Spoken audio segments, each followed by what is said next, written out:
What's going on, guys? Here with the Rast Group, back in another video. Today, taking a look at my new, well, kind of new duty belt setup that I've been using for work.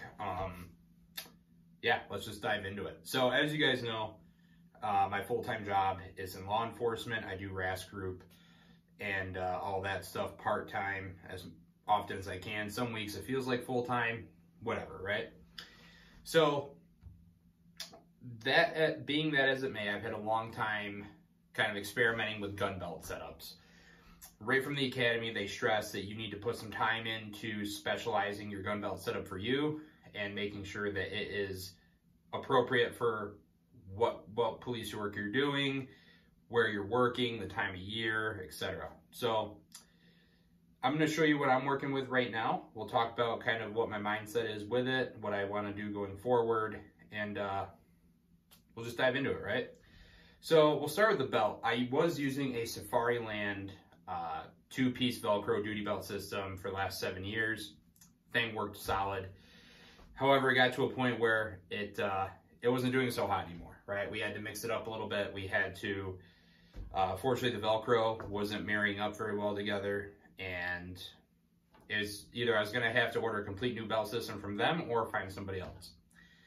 I ended up going the latter. I found somebody else. So this belt system is from a company called The X, like the letter X belt. I saw it and it was exactly what I was looking for. Essentially, it's like a Cobra buckle gun belt setup, but leather, which is exactly kind of what ideally I wanted. The inner belt is right here. As you can see, it has some decent rigidity to it.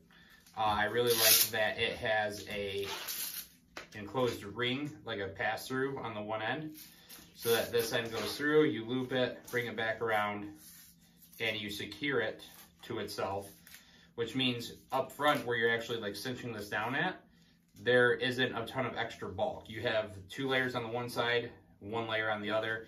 There's a little bit of stretch here, like a little bit, so you can get it down pretty tight and still have a little bit of room. I found that's actually better than not. So solid inner belt, especially compared to the Safariland one, which was kind of like a one side leather, one side Velcro. This is solid. Belt itself is I want to say 1.75 inch, maybe a 2 inch. Can't remember. It's at a 2 1/4 though. It's a little bit thinner than a standard duty belt. But as you can see, this has some decent rigidity to it as well. It's using a standard Cobra buckle. Maybe. There we go. So right there, super easy to don on and off, and I'm a fan. So we're gonna work around from my weak side all the way back to my strong side, talk about that. So looking at my weak side, I'm using a True North Concepts kind of rack tool. You can, actually I watched a video, you can do quite a fefew things with this, anywhere from stripping mags with one hand, racking your slide one-handed, obviously, clearing malfunctions. For the amount of space this takes up and the propensity that if you do get into a gunfight, you'll probably get hit in one of your upper extremities, I don't think it's bad to have. It takes up like 0 space. I put it right in front. I actually put it right where the buckle loops back for the adjustment. I don't know if you can tell, but that's it right there. No issues. Still using the S-Tac 70-degree Kiwi mag pouches. I don't think I'll ever go back to anything else, to be honest. These are rock solid. The angle keeps it out of interfering with my plate carrier. Provides me a super ergonomic draw. They stay low profile to the belt, so just not a ton of general protrusion and obstruction. Next round, I have my keyring for my Tough Products active shooter kit that I actually have my work keys on. So, and the cool part is having this now between 2 mag pouches. It doesn't slide very far back, very far forward, very far back, because it's anchored. It has nowhere to go. And I took off the silent key holder. I'm going to be trying to find like a more minimalist one to use while it's on this key ring. But having 2 different key rings, sometimes 3, depending on, you know, what your role is and what you like to have, I just think it's excessive. I wasn't a big fan of it. I basically hang these here, tuck these into my pocket, and we're good to go. So, and the active shooter kit does still fit on the keyring with the keys on there.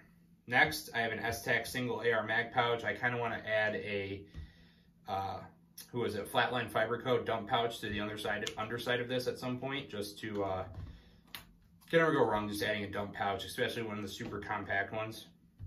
Nothing wrong with that, right?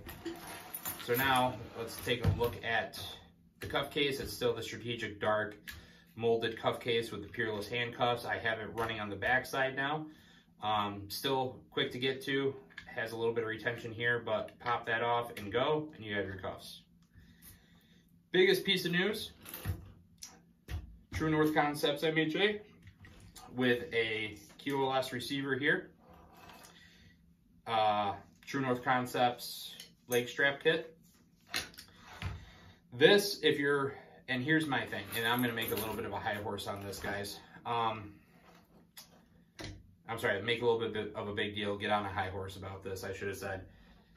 100%, if you run overtly as a police officer or security guard and you're armed and you are told to wear any type of external, overt, level 2 to 3 retention holster, make the argument based on this idea of safety that you should have something to help the holster stand off from your body or sit lower from your waistline, and also something to anchor the bottom to mid to bottom portion of the holster to your leg. I've seen a lot of good guys, like that train, that practice, have a really rough time because they just got just the wrong angle going for their gun on a drill, and they come up and the gun's like coming up to the side and they have to reset and go.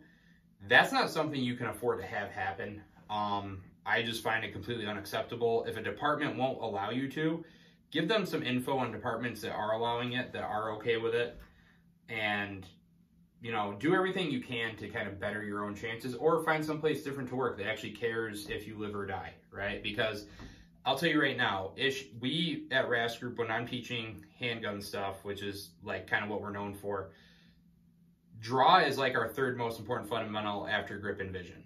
Because draw is what establishes that grip and vision, like in the full motion or process of a gun being stowed to useful. If you're making strides on your gear and equipment that increase your efficiency on your fundamentals, draw stroke being one of them, I don't think it's money wasted. I don't think departments should look down on it. I think if departments are looking down on it and they're not getting on board with it 100%, it's because they're ignorant, they don't understand, they don't know. They're more concerned with image to local politicians than they are the safety of their men and women out on the streets.